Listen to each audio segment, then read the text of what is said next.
All right, lesson 8 is all about compound probability, and there's a couple other things that we'll talk about within this because there's some things that the text kind of skipped over, so I added in extra things about fundamental counting principle and permutations and sample space and things like that. But overall, we're talking about compound events.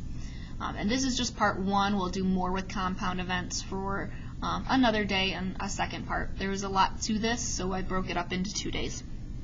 So, first of all, a compound event consists of 2 or more simple events. So we have ideas where we would roll a dice, or I would flip a counter or a coin. Okay, each of those individually would be a simple event. When you put 2 or more things together, that's a compound event. Just like if I were to roll a dice and then roll a dice again, that would be a compound event. I did 2 things, so that's more than just one simple event. Okay? It says the probability of a compound event, just as with simple events, is a fraction of outcomes with the sample space for which the compound event occurs. So what a sample space is the set of all outcomes in a probability experiment that is called a sample space. The organized list or tree diagrams can be used to represent the sample space. So, the very first thing we did today is we took kind of a fake pop quiz, and they had to answer the questions true or false, and true or false. Then when we went to grade it, I asked what was the probability of getting a 100%. Well, when we looked through, we made our tree diagram here. The very first question, we had 2 options. For the first one, it was true or false. So that's my first part.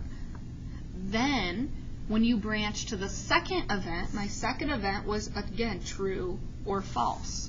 So I branched off into the second event with 2 options. So there's 2 branches. So notice how many options are, that makes how many branches there are. So true and false, true and false. Then we go into our third question. The third question again has 2 options, so I did 2 branches. You always have to go from wherever it ended.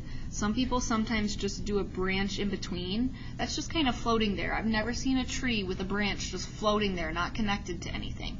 So it has to connect back to the last one. And again, the options were true and false. So I went true and false, true and false, true and false, true and false. Now this right here is going to be our tree diagram. If they want the sample space, you have to write that out based off of what you see in your tree diagram. So true, true, true is what I follow along to get to this part. True, true, false. True, false, true. True, false, false. False, true, true. False, true, false. False, false, true. False, false, false. Okay, so this is our sample space here. That is the list of all of the possible outcomes between the 3 questions. I could have true, true, true, or true, true, false. Okay, so those are all of the ways I could answer. Well, one of them was the correct way to answer to get a 100. And then there are 1, 2, 3, 4, 5, 6, 7, 8 total. So the probability of getting them all correct would have been 1 out of 8. And the next one says the table shows the sandwich choices for a picnic. Find the sample space using a list and then a tree diagram for a sandwich that consists of 1 type of meat and 1 type of bread. So I have my bread and my meat type for a list. When you do a list, you have to organize it yourself. When you do a tree diagram, it's kind of organized for you the way it's set up. So for a list, the hardest part is always deciding, did you forget any? Are you done? So by making it an organized list, you can easily answer that question. So I go through and I pick whichever one I'm starting with. So if I'm starting with bread and rye, I put all of my options for rye. Well, I could have rye with turkey, or I could have rye with ham. Then I go to the next one, sourdough. I could have sourdough with turkey or sourdough with ham. Then the last one, white. I could have white with turkey or white with ham. Okay, so that is my sample space here. On this one, if you're doing a tree diagram, remember you always start off with what's the first event. Well, the first event is picking a bread. So these are my bread options. Then my second event is picking a meat. So notice I branched off with 2 because there were 2 meat options. So turkey and ham, turkey and ham, turkey and ham. Now that alone is not a sample space. So if you were just doing the tree diagram, you would still have to tell me, well, that's rye with turkey, and rye with ham, and sourdough with turkey, and sourdough with ham, and white with turkey, and white with ham. That part is the sample space, when it's the list of all possible outcomes. On the next one, there we go. Example 2, suppose you toss a quarter, a dime, and a nickel. Find the sample space. This one a lot of people had trouble because I didn't have anything written out and I said, I want you to try making your list. Okay, and I had people listing out things like Q, D, N. Well, Q is not an option, it's just that's the event that's occurring. Okay, I'm flipping a quarter. You need to think, what are the outcomes of each event? Well, for a quarter, I can either get heads or tails. For a dime, I can either get heads or tails. For a nickel, I could either get heads or tails. Okay? So since each of them are heads or tails, that's how it's going to be listed. The first event, maybe I got heads. The second event with the dime, maybe I got heads again. The last event with the nickel, maybe I was really lucky and I got a heads for a third time. Okay? Or here's the other options. It could be heads, then heads and tails. The quarter could be heads, the dime could be tails, the nickel could be heads. The quarter could be heads, the dime could be tails, the nickel could be tails. Or the quarter could be tails, the dime heads, the nickel heads. Quarter tails, dime heads, nickel tails, and so on. Okay? So make sure you understand I'm putting it in the order. This is the first event, the quarter. This is the second event, the dime. This is the third event, the nickel. Okay? So depending on how many events there are, that's how many rows you will have with your letters. Okay? And I kind of show that here. The first event was a quarter, so I could get heads or tails. Then the second event, the dime, has 2 options, so I made a branch with 2. And then my last one, nickel, again, I did a branch with 2 because there were 2 options. Okay? Once again, just remember, this is just a tree diagram. I actually did not write out my sample space. This is the sample space. Okay, so I would have had to go through and write out tails, tails, tails, and tails, tails, heads, and tails, heads, tails, and so on at the end. Now, it asks, what is the probability of getting 3 tails? Well, I accidentally circled the wrong one. I was thinking 3 heads. There were only one option that gave tails, tails, tails out of a total of 8. So the probability would be 1 out of 8. Got it B, the sample space of tossing a coin and picking a number 1 through 3. Well, if you were just going to do a list, some people got to this and they're like, I have no clue where to start on this. Where could I start on this? They sat there and did nothing for the minute that I gave them. Well, think about your outcomes. The outcome for tossing a coin is heads or tails. The outcome for picking a number 1 through 3 is either 1, 2, or 3. So you think through, I could get heads with 1, heads with 2, heads with 3, or tails with 1, tails with 2, tails with 3. That's your list. If you're making a tree diagram, you could say, okay, first one with the coin, that's going to be heads, or it's going to be tails. Then, my number, well, there's 3 options, so 3 branches. The options are 1, 2, or 3. 1, 2, or 3. Once again, don't forget, that's not actually the sample space. If you want the sample space, you actually have to list out the H1, H2, H3, T1, T2, T3. Okay? the last one with writing out our sample space is Gerardo picks a spinner with 4 equal sections. Okay, so we have our spinner here. Has 4 equal sections, A, B, C, and D. Okay, we spin it once, then we spin it again. If we spin at least one A, Gerardo wins. Otherwise, Odell wins.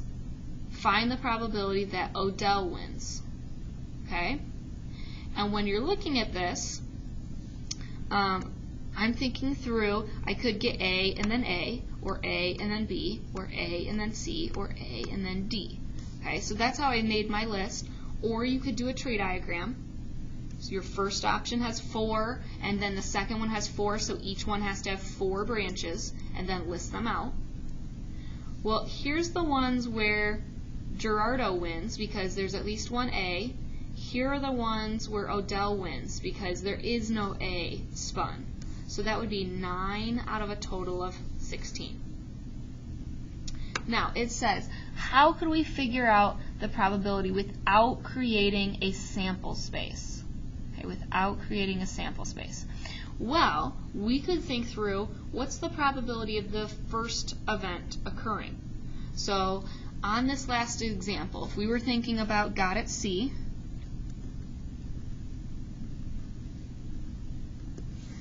the probability that an A is not spun on the first one is 3 out of a total of 4 options. Then the probability that the second spin, again, is not an A would be 3 out of the 4 options. If we take the probability of the first event and multiply it by the probability of the second event, we get the probability of that combined compound event. 3 times 3 is 9, 4 times 4 is 16. If we would think through this one, what was the probability of getting tails on the first one? Well, that was 1/2. The probability of getting tails on the second one, that was 1/2.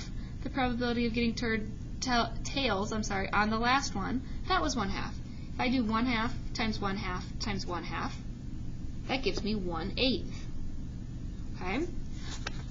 That's the idea of the fundamental counting principle. The fundamental counting principle says if you take your probability or your number of outcomes and multiply it by the probability and the number of outcomes for the second event, you'll get the probability or the number of outcomes for the compound event. So here, example 3, we're doing 2 things. We're tossing a coin and we're rolling a number cube. If they want to know how many outcomes, they say, okay, well, how many outcomes do we have for a coin? That's 2. How many outcomes do we have for a dice? That's 6. So 2 times 6 means there would be a total of 12 items in our sample space. We would have heads 1, heads 2, heads 3, heads 4, heads 5, heads 6, tails 1, tails 2, tails 3, tails 4, tails 5, tails 6. That's 12 different outcomes. For got at B, the total number of outcomes when choosing a bike helmet with 4 sizes, 3 colors, and 5 styles. Well, take the number of sizes, the number of outcomes for colors, the number of outcomes for styles, and multiply them together. That gives you 60 possible outcomes. In example 4, it says, find the total number of outcomes for rolling a number cube with the sides labeled 1 through 6 and choosing a letter from the word numbers. So the number of outcomes, first in a dice there's 6, then in the word numbers there's 7 different letters, so 7. So rolling the dice and choosing one of the 7 letters, that gives me 42 possible outcomes. Now, if we have to do probability is, let's do fractions. Okay? What's the probability of rolling an even number? Well, for a dice, an even number, that's 3 out of 6, or 1/2. Then choosing an M, okay, choosing an M, that would be, there's 1 M out of a total of 7 letters. So 3 times 1 is 3, and 6 times 7 is 42, and we can simplify that. When we simplify that, that becomes 1 over 14. So that would be our probability, would be 1 out of 14. On gotta E, find the number of different genes available at the gene shop. Then find the probability. So first we want just the number of genes available. Well, there's 5 different sizes. There's 3 different lengths, and there's 3 different styles. That gives me a total of 45 different combinations we could have. Then when they want the probability here, probability is fractions. So the probability of selecting a waist size 32 and a length of 34. Well, a size 32, that's 1 out of 5. A length of 34, that's 1 out of 3.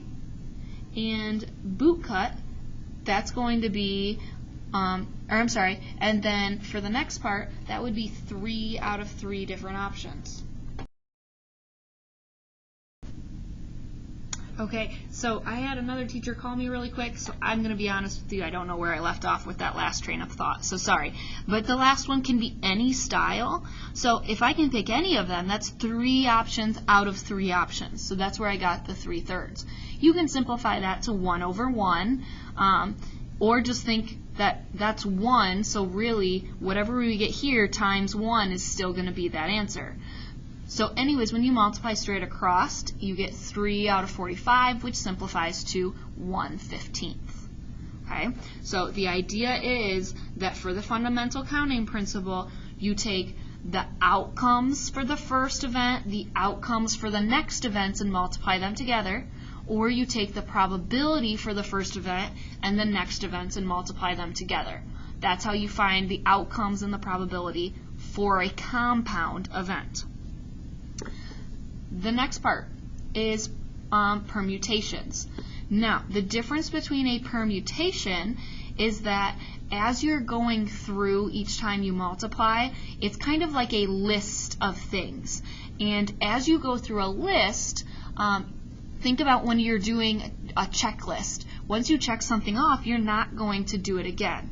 So, for example, if you have a list of things to do after school, including mowing, homework, and practice, the order is important for permutations because once you complete an item, you're not going to do it again. No one goes home and does their homework and then starts it all over again. Okay? So, for the permutations, in example 5, it says Julia is scheduling her first 3 classes. Her choices are math, science, and language arts. Use the fundamental counting principle to find the number of different ways Julia can schedule her first 3 classes. Well, for first period, she has 3 possible outcomes. It could be math, science, or language arts. Once she schedules one, let's say we put math first. Then for second period, she only has 2 choices left.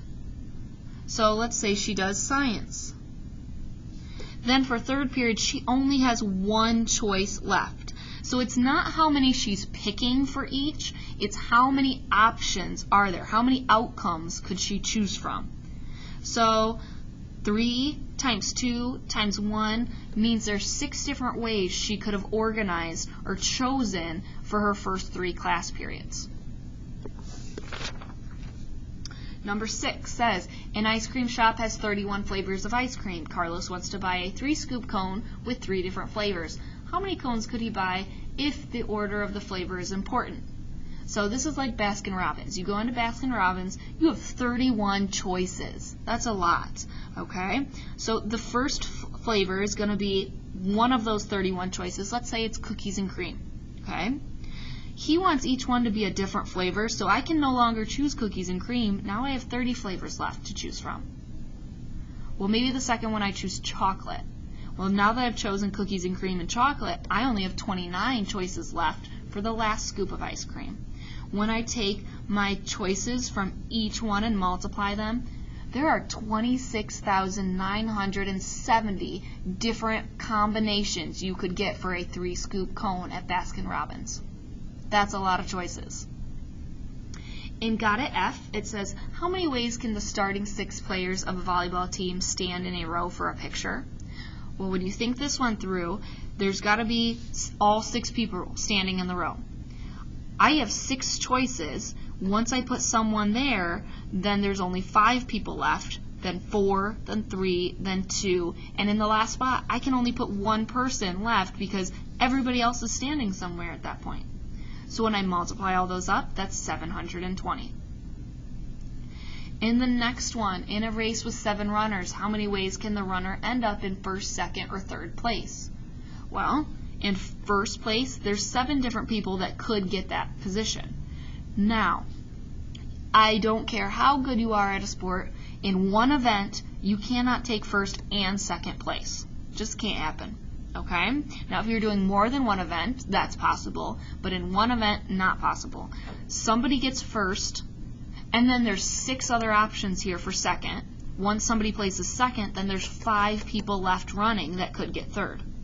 So that would be 210 when you multiply all those up. You might see permutation notation sometimes. What this means is the first number tells you what you start with. The second number tells you how many numbers you're going, or how many spots. This example is from the Baskin-Robbins.